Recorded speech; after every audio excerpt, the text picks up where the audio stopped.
individuo, al formar parte de ella, se ve afectado por la recompensa o castigo que él mismo ha desencadenado.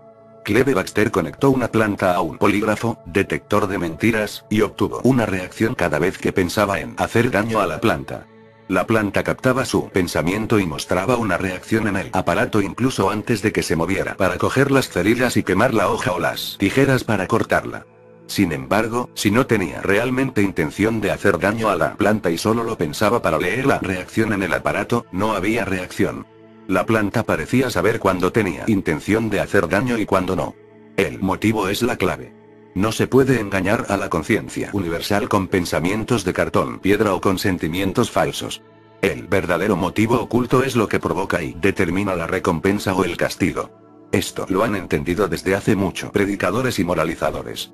Ahora es un hecho científico. Por nuestro propio bien, tenemos que controlar a los demás con el poder psicotrónico, pero no como hace un negrero con sus esclavos, sino como un gobernante al pueblo.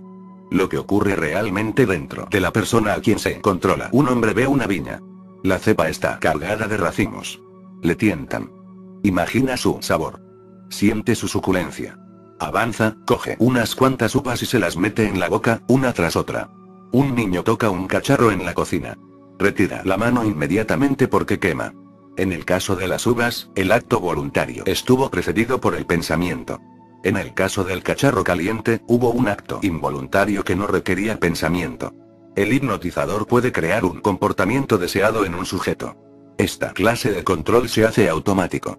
La persona así controlada, incluso aunque no esté en estado hipnótico, cumplirá las instrucciones de una forma involuntaria que no requiere pensamiento. Se comporta como un autómata. El ingeniero psicotrónico que es usted ahora puede crear un comportamiento deseado en un sujeto, pero ese comportamiento no es automático. El sujeto actúa voluntariamente tras un pensamiento apropiado. Tanto el hipnotizador como el ingeniero psicotrónico tienen una responsabilidad a la hora de utilizar su poder para hacer el bien. Pero el ingeniero psicotrónico quizá esté en mejor posición ética. Obtiene el consentimiento de su sujeto a nivel supraconsciente, utilizando la razón. Cierto que está imbuyendo respuestas condicionadas normales y comunicando en un terreno subjetivo, pero sigue siendo una comunicación válida. Ahí es donde se producían la mayor parte de las comunicaciones humanas antes de la invención del lenguaje, y donde se realiza la mayor parte de la comunicación en la naturaleza. El contacto visual requiere un frente a frente en el hipnotismo. Verá al hipnotizador abrir un poco más los ojos al sostener la mirada del sujeto. El contacto visual en psicotrónica se realiza en un nivel subjetivo o imaginario.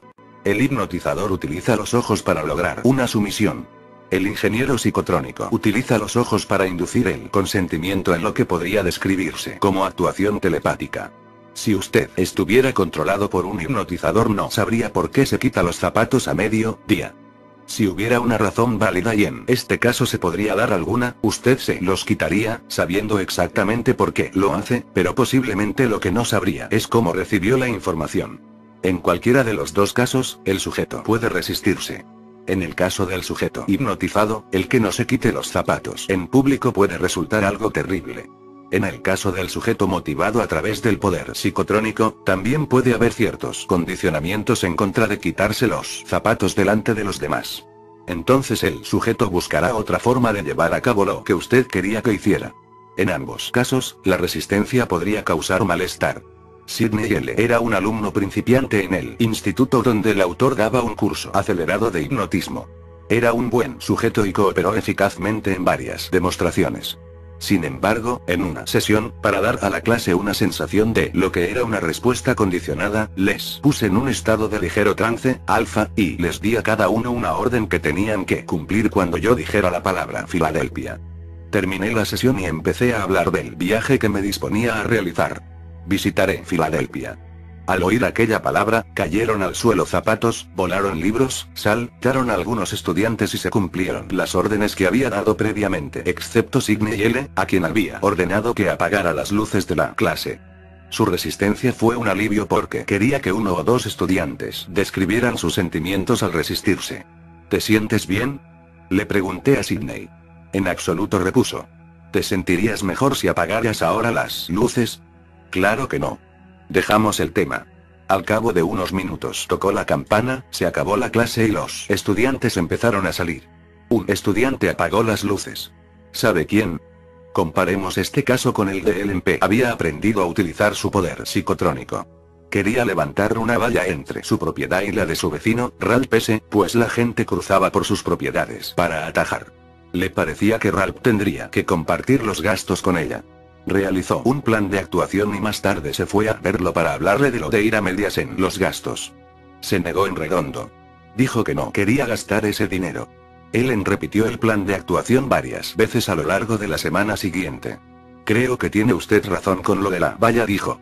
Suponga que usted compra los materiales y yo me encargo de la instalación. Naturalmente, ella aceptó. La mano de obra era lo más caro de todo.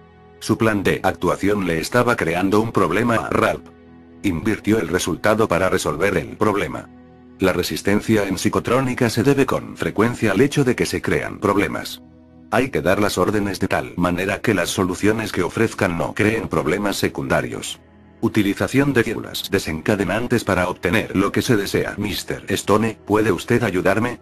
Shirley W. era una estudiante de mi clase de percepción extrasensorial en la universidad y salía del aula cojeando. Creo que me he dislocado un tobillo esta mañana jugando al tenis. Me duele mucho. ¿Qué bebida le gusta? Pareció sorprendida. Pues, creo que el té helado. Cada vez que se tome un sorbo de té helado, acelerará la mejoría. 2 días después volví a verla. Gracias, me dijo. Me hice té helado al llegar a casa. Se me pasó en 3 horas en lugar de en 3 días, como yo creía. No me dé a mí las gracias, repuse. Yo no hice nada. Fue usted misma. Observe que no le dije a Nancy qué bebida tenía que tomar. Eso hubiera sido recetar. En realidad no importaba de qué bebida se tratase. Por eso le dejé recetar a ella. Luego, cuando se marchó, me fui a mi habitación especial, le apliqué un analgésico imaginario en el tobillo, le puse un corrector de ligamentos y de huesos y vi cómo mejoraba el tobillo con cada sorbo de té. El té helado actuó como célula desencadenante de la curación. El comprender esto le ayudará a aceptar los sorprendentes resultados que las células desencadenantes pueden producir cuando utiliza los ojos para verlas actuar de otras maneras. Mark y Dan L. compartían un piso. Tenían diferentes trabajos y diferente horario, por lo que no se veían mucho. Pero siempre que lo hacían, Mark tenía muchas cosas que decirle a Dan sobre la forma en que dejaba sus cosas tiradas y sobre su falta de colaboración a la hora de hacer las labores de la casa. A Dan le traían sin cuidado las reprimendas y Mark empezó a buscarse otro alojamiento. Uno de los colegas de Mark le habló de un curso de control de la mente. Lo siguió. Empezó entonces a utilizar lo que había aprendido para resolver el problema que tenía con el perezoso Dan. Fue a su habitación especial imaginando a Dan y viéndolo apreciar cada vez más la limpieza del apartamento conforme iba avanzando por él. Utilizó los pasos de Dan como fórmula desencadenante. También rodeó a Dan de una luz roja de energía. En unos días, camisas tiradas y periódicos empezaron a desaparecer. Ya no había platos sucios en el fregadero. Al cabo de una semana, Dan sacó la aspiradora por primera vez. Y Mark dejó de buscar otro apartamento. Su plan de actuación es semejante. Plan de actuación para acarrear la sumisión. Vaya a su habitación especial. Visualice a la persona como si estuviera realmente allí. Mire a la persona y dele un argumento lógico, razonable, para que se someta a sus deseos.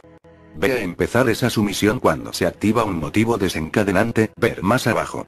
Vea una mayor sumisión cada vez que se repita la activación de la fórmula desencadenante. Termine la sesión con la declaración de que desea esa sumisión solo si sigue las coordenadas del propósito universal, y resuelve problemas en lugar de crear otros nuevos. Puede utilizar como motivo desencadenante cualquier simple movimiento, sonido, visión, gusto u otra sensación. Otras células desencadenantes pueden ser: ver a un miembro del sexo contrario, utilizar un utensilio de comer, subir unas escaleras, pisar el acelerador del coche, hablar, respirar, oír las campanadas del reloj. Los entrenadores pueden lograr mejores marcas en su equipo. Los enamorados, un mejor comportamiento amoroso en su pareja. Los empresarios, un trabajo más eficiente en sus empleados. Los maestros, un mejor aprendizaje en sus alumnos. Puede utilizar célula desencadenante consigo mismo, también. Véase a sí mismo en su habitación especial como en un espejo. Mantenga el contacto visual consigo mismo. Convénzase de lo razonable de la mejoría que quiere usted que se realice o de la actividad que desea llevar a cabo. Véase a sí mismo avanzar en esa dirección cada vez que se toma un vaso de agua o realiza cualquier actividad común que se convierte entonces en motivo desencadenante. Los artistas pueden lograr una mayor habilidad. Los escritores, alcanzar una mayor creatividad. Los vendedores, conseguir más confianza y entusiasmo. Antes de comenzar el siguiente capítulo, decida cómo le gustaría mejorar su trabajo, su profesión o su vida social. Realice un plan de actuación en el que presente las razones, y luego véase desencadenando mejorías varias veces al día. Acepte mi felicitación de antemano. 12.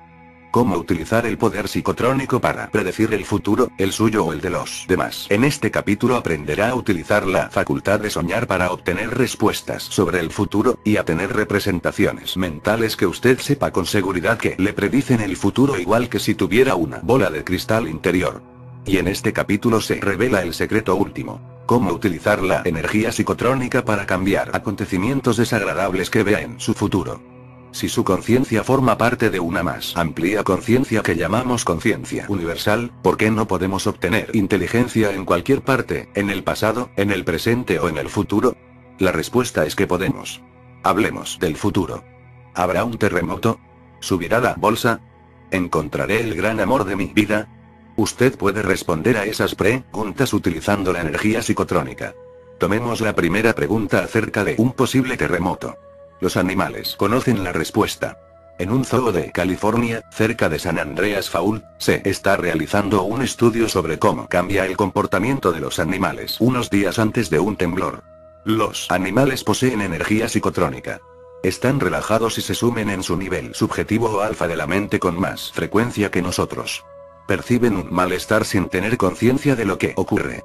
Usted puede superar a los animales, pues es capaz de recibir información de terremotos según su voluntad, en cuanto quiera, y percibirla a una mayor distancia en el futuro. En este capítulo veremos de qué forma se consigue hacerlo fácilmente. Pasemos ahora a la segunda pregunta. ¿Subirá la bolsa? Hace poco le pidieron al autor que dijera unas palabras en el almuerzo del Rotary. Era a principios de enero y querían que hiciera unas predicciones sobre economía, especialmente en el mercado de valores.